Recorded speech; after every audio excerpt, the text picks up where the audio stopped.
tradition, and you've probably run into it in research, where you know an ancestor by a middle name and all of the documents and records you can find know him by another name. There was the legal name and then the call name that was used. But for our purposes in genealogy, we always refer to him as Adam Alfred. How many Adams do we have in this family, correct? Yes. The only problem is that Adam Alfred never actually fit into any of the Ganns. So we had to start asking, when is a Gann a Gann? And how is a Gann a Gann? And that's what I'm going to present to you today, is the cumulative results of about 20 years of research. And I did not spearhead this research. I have to give that credit to Bill and Gary for their findings and what they shared with me 20 years ago. So I'm going to promptly introduce the first slide, and you can read a little abstract, and it's incorrect. So we're off to a good start, aren't we? The abstract for a paper I started writing, and haven't yet finished this paper, and it has run too many pages. It needs lots of editing. But I thought, gee, I need to conceptualize the research here. Can you hear me okay? Because I think this microphone is migrating on me. So whatever, just let me know if you can hear me or not. We'll throw something at you. Okay, sounds good. The abstract says Adam Alfred Gann's father is directly named in only one known record, in diminutive form, and with no surname given. His mother is not directly linked to him by any name in any known record. However, documentary details and court and land records, along with Y and autosomal DNA test results, provide identification of Adam Alfred's parentage, family structure, and at least one full sibling. Now, what is incorrect here is I said documentary details and court and land records. Well, yeah, we have court and land records, and we have documentary details, but we also have other county records too. And somehow that just didn't get put in here. Okay? So we will be using a variety of sources. To longtime Gann researchers and readers of the Gazette, it comes as no surprise that Adam Alfred Gann has had at times been theorized to be one of the 4 unidentified sons of Mary Gann. And then at other times, he's not been theorized to be a son. We've waffled back and forth on this because we just really never knew where to place him. There was no direct evidence to link him to any known family. Mary, however, has been long believed to be a daughter of Elizabeth Gann by her second husband, James Gann, that James that we want to find so badly. Elizabeth also had a previous marriage to someone named Farrer, and with whom she had 2 children. She had Alexander and had Henry. He is Alexander Farrer, alias Gann. He used the Gann surname his entire life, but he was born a Farrer. And the same with Henry. And you're going to hear me mention Alexander today and Henry. The 4 children that Elizabeth had with James Gann are Martha Jane, Solomon, Abraham, and Lewis. And we all know Elizabeth because in 1815 she was the destitute and impoverished woman, either widowed or abandoned, whose children, 6 children, Mary was not named, and there's a reason for that we'll get to. Her 6 children were found to be in a suffering condition. And 9 months later, the court acted on that and bound out those boys. And Martha too, apparently. In the spring of 1996, I was invited to attend a mid-year meeting right here in Little Rock. And it was my first time to meet Bill, Gary, other members of the board, and researchers. And Bill wanted to briefly touch bases with me on some theories he had developed. And I don't mind telling you, I was way over at my head at that time because I'd never gotten past the 1850 census where they had names, you know. So, and here was Bill with this big chart spread out on a table, and I'm going, as he's going through things, and with families that he had tentatively put together. And here he is talking about names of people that I had never heard of before, and on censuses that people didn't even have names. So, you know, at that moment I thought, how did he do this? And so he became my muse, but I didn't tell him that because I didn't want to alarm him. But this is that big chart, and he mailed it to me, and there was an article that was published in the Summer Gazette, 96, that included a narrative about this big chart. And my family, and you can see all the stains. Do you see all those dirt stains? Do you think I handled this some?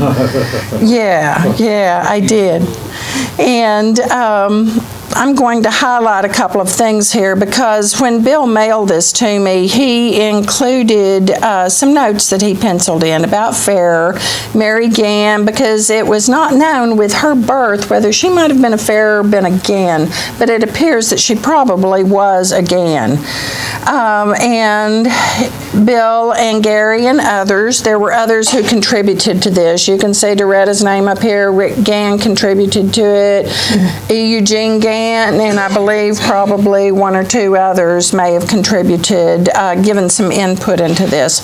But this is a line that goes back over, not showing, but to Elizabeth. And then we come down and we see a male born in 1815, for which Mary paid a bastardy bond in Jefferson County, Tennessee, on the birth of this child. And she paid that fine because she had not named the father in court.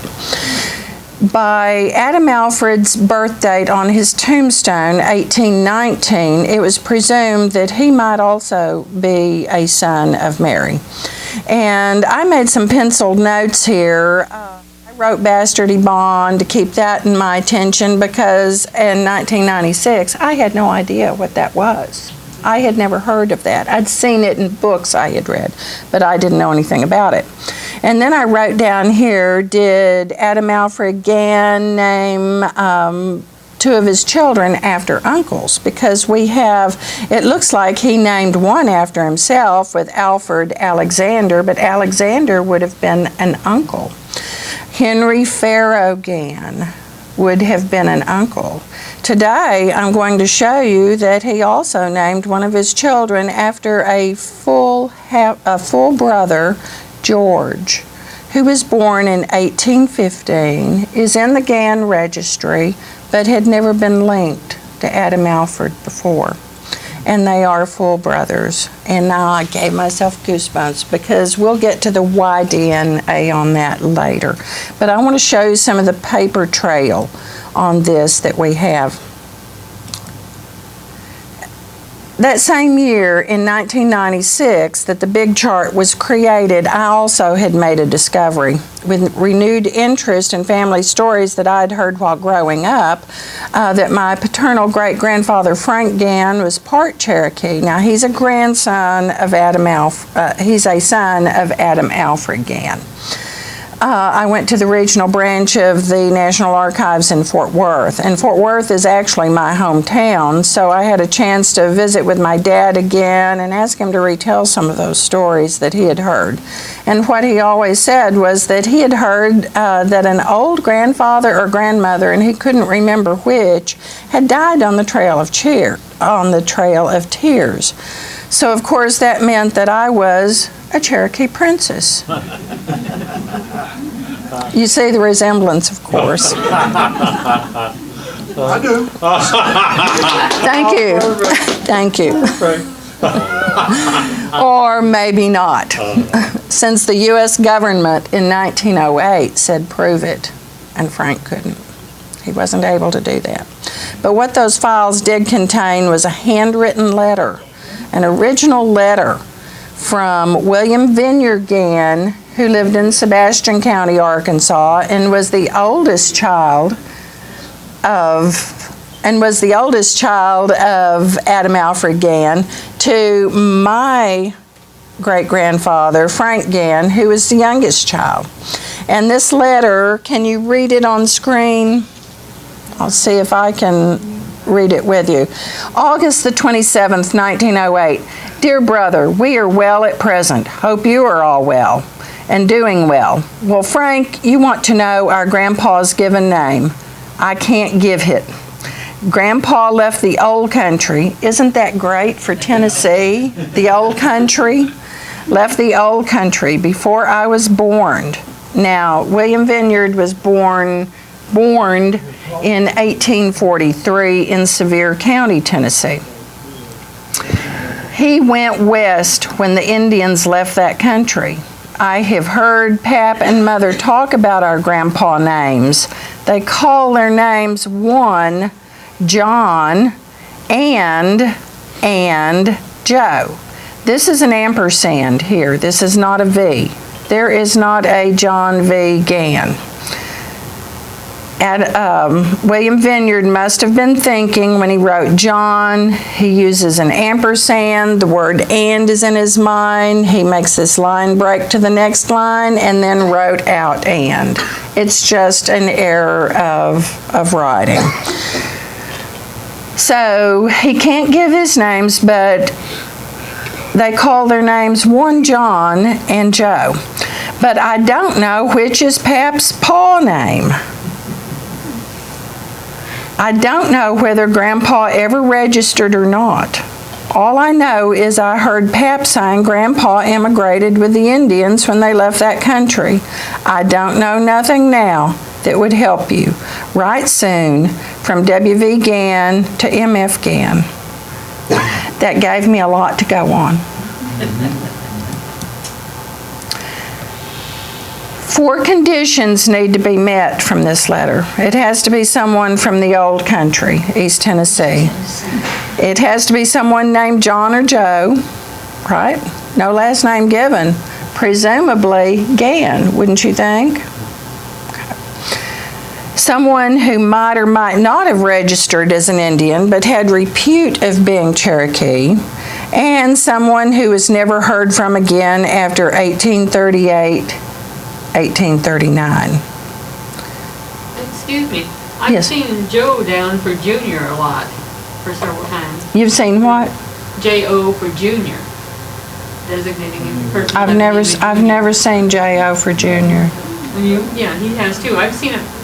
So that's why I'm saying if it was John or Junior instead of John or Joe. Are you sure? Is it a superscript no, J.R.? I've seen a J.O. for Junior. Never seen that. Yeah. Well, I've not seen that, but I trust that you have.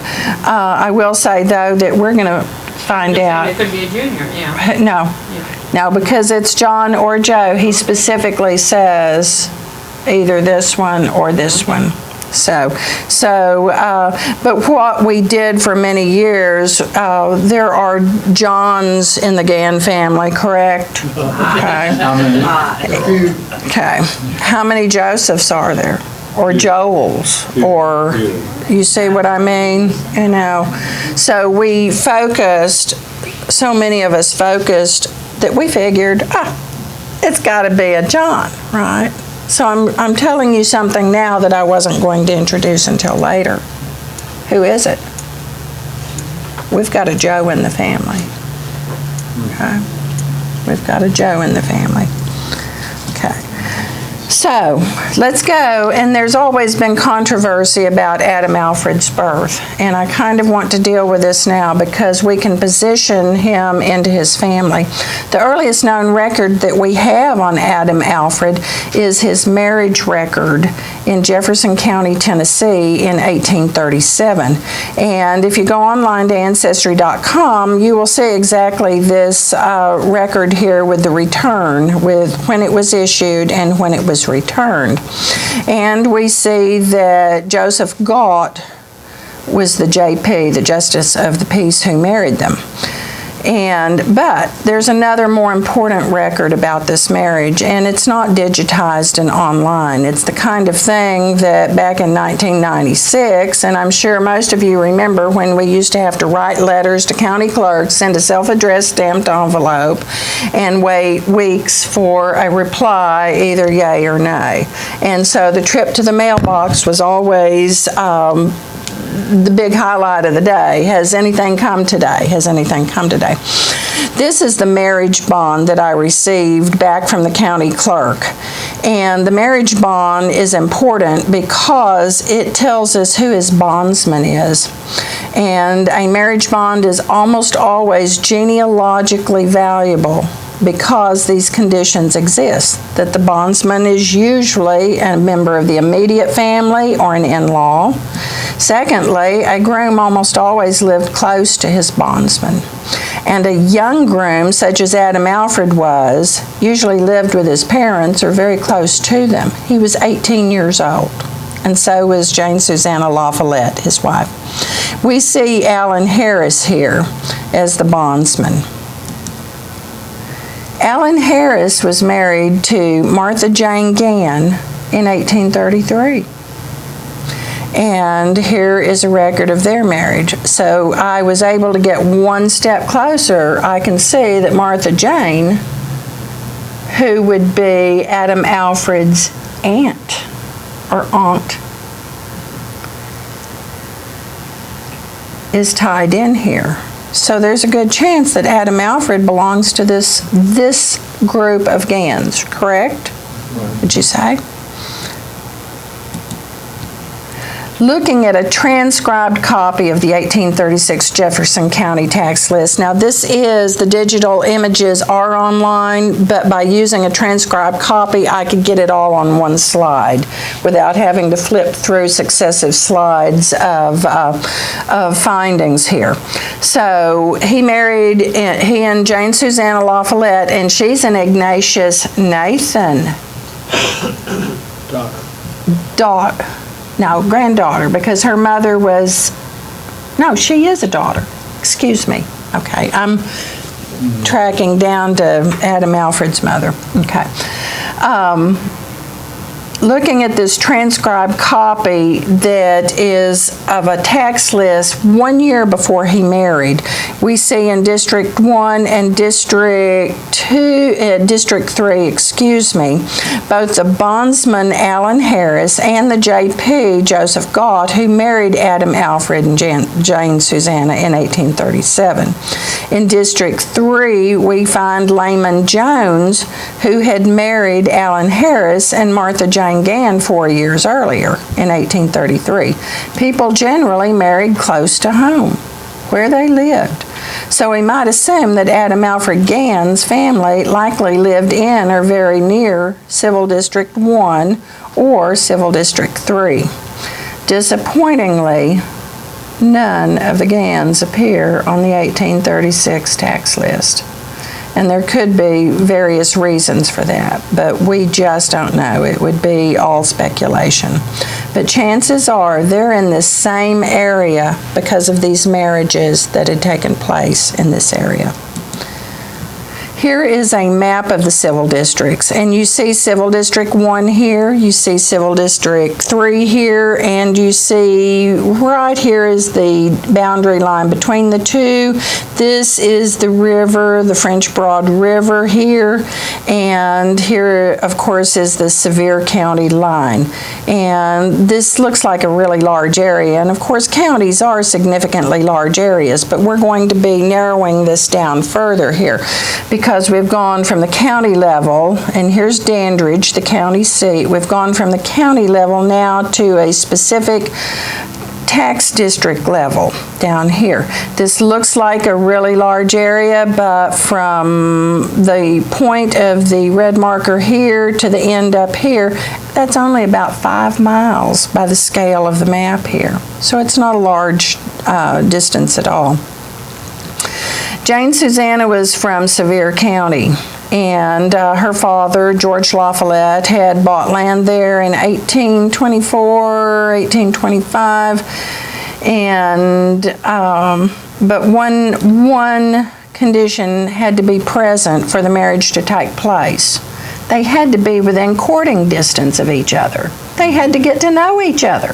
So she lives in one county, he lives in another. And reversing the usual trend where a groom marries in the bride's county, it looks like that they married in the groom's county instead. If we go back 10 years to the 1826 Jefferson County tax list, we see Alexander Gann with one pole in Captain Smith's company.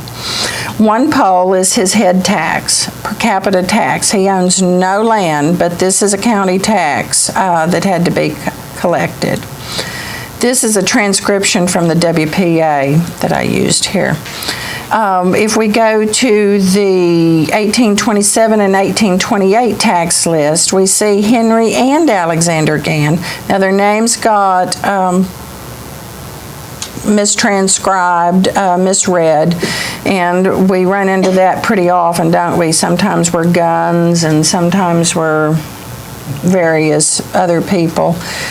But we see them in the tax list, so we know that they're in this area because we can find the corresponding boundaries that these captains' tax companies are in what became later, by 1835, District 1 and District 3 in the civil district tax list. It was just a different way of collecting taxes at that day. These, of course, Alexander and Henry are the sons, the fair alias Gann sons of Elizabeth. From another WPA transcription, we can narrow down even further where the Ganns resided in Jefferson County. We can see that in 1840, we're moving up 3 years past Adam Alfred's marriage. Alexander Gann's residence is named as the dividing line between school districts 34 and 36, with his household to be included in District 36. So we've gone from county level down to tax level down to school district level.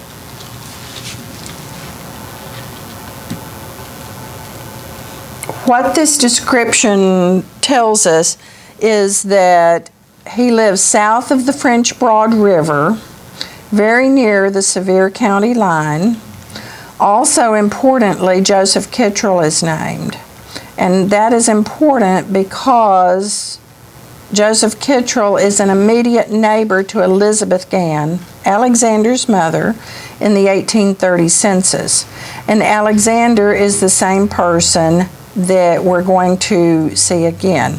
So it appears that Alexander is living on a parcel of 25 acres that Elizabeth and Mary bought together or acquired together in 1830.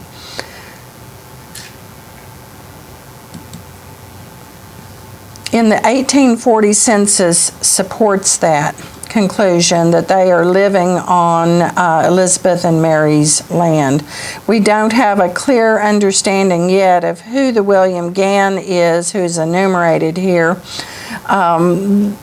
It's a bit complex to go into today. There are some ideas, but we do see Alexander Gann, and we do see two women in the households who are probably Mary here in William and Elizabeth and Alexander's, but she is aged a bit more than what she should be here. So there does seem to be some error in her age, or whoever anticipated how old she was. But what we also see on this page is the same list of names that appear on the 1826 to the 1836 tax list and in the 1840 school district description. And we see down here Mary Kittrell, who is Joseph's widow, and though they're no longer living next door to each other in 1840, we can assume that that's just the result of some neighborhood changes that have taken place. If we were to go one page over, and I don't have a slide for that, we would find also Allen Harris, the bondsman, and Joseph Gauth, the JP, who married Adam Alfred and Jane Susanna. So we've got this cluster of cluster research going on. Friends, acquaintances, and neighbors. This is the land deed, the 1830 land patent for Elizabeth and Polly Gann, and this is a digitized image that is on Ancestry.com, and it tells us that they acquired 25 acres lying south of the French Broad River on the waters of McGuire's Creek. As mentioned, they share a common boundary with Joseph Kittrell, but deeds are just one part of a land transaction. The last line in the property description here tells us that the survey date was October. I can't read it on my screen. Can you read it? Looks like the first. October 1st, I believe that's correct, the 1st of October, 1830. And that's important because the surveyor entry books often have relevant genealogical information. Now again, that's not going to be digitized. Some of the very records that we need to do in-depth research are not digitized. You have to go to repositories to find those records, and thank God those repositories exist. This is the surveyor's entry book, and it's an image from the Tennessee State Library, and I will thank Kay Silkey. She is not here today, but she physically retrieved this for me as a request when she went for a doctor's checkup and a quilt show, I think it was. So, but she was able. She was able to fit me in there, so I do appreciate that greatly. I had seen a transcribed copy of it from Bill and Gary, and I knew it was important, but I wanted you, and I myself wanted to be able to see this. What we see at the bottom of the surveyor's entry, and I had to put 2 pages together because it runs over from the bottom of one page to the top of the next. But we have the sworn chain bearers here.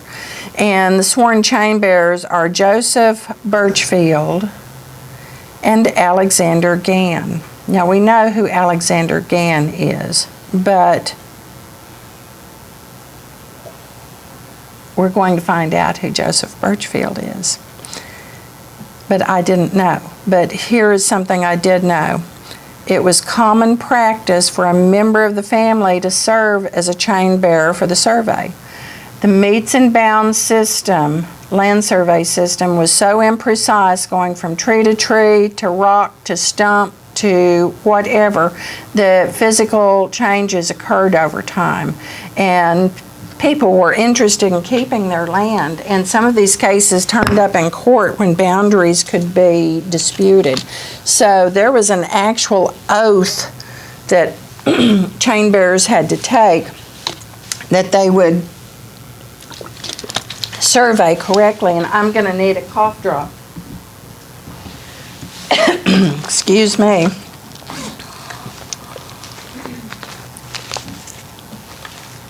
So when I saw this name, Joseph Birchfield, I had to ask, who is this guy? Is he family? Is he a friend? Is he a neighbor? Because sometimes chain bearers could be someone who owned a common property boundary because they had an interest in keeping their property safe too. So it was one of those things I had to investigate, and one of the reasons I had to investigate it is because Joe, something just sort of clicked, and sometimes we have to investigate hunches, whatever pops to mind. So I went back through the records and started looking, well, is there a Joseph Birchfield in any of these tax lists that I've looked at, any of these civil district lists? There he is. There he is, folks. I've highlighted him in red there. We see him in 1836. Here are our Ganns here, and our bondsman down here, and he's got land in District 3 as well.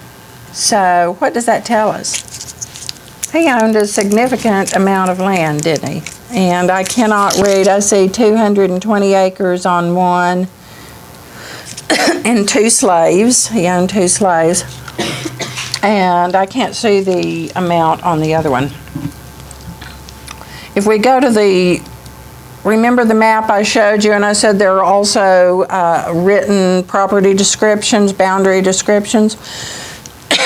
When we look at this, we see that his house forms a boundary with the property line that between districts 1 and civil districts 1 and 3, that his house and Henry Parrott's form boundary markers, and the boundaries were surveyed out from the Sevier County line. So we know that he lives very close to that Sevier County line as well. Now, what did I say earlier? That people marry, they hook up with their neighbors, don't they? Okay. So, yes. So we have the 1826, if we go back, he's there too. See him in red? So we've got Joseph. If we go to 1827 and 28, we have Joseph up here too.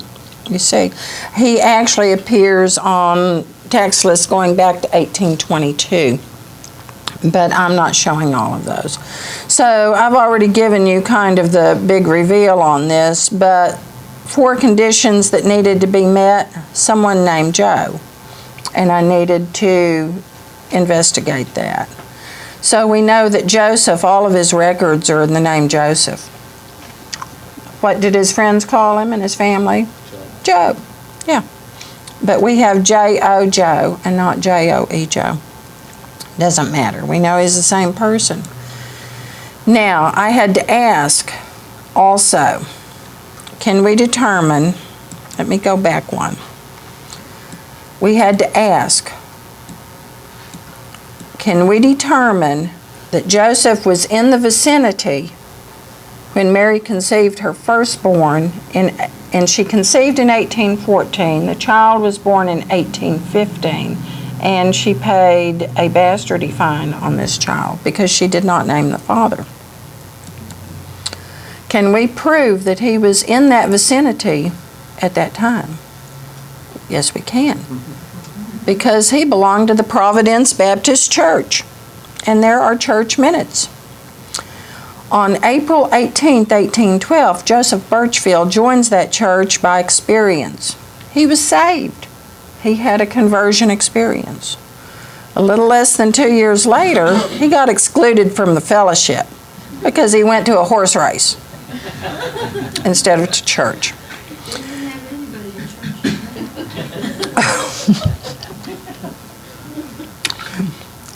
He may have been a betting man, or maybe he owned that horse. I don't know.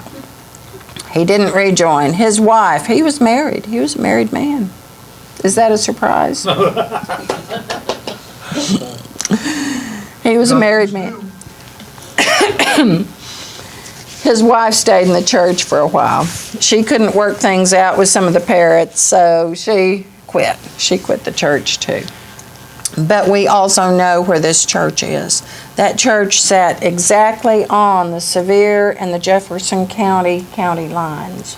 The church was on one side, the cemetery was on the other. It's still there in Sevier County. So yes, we can see here he gets excluded from membership in 1813.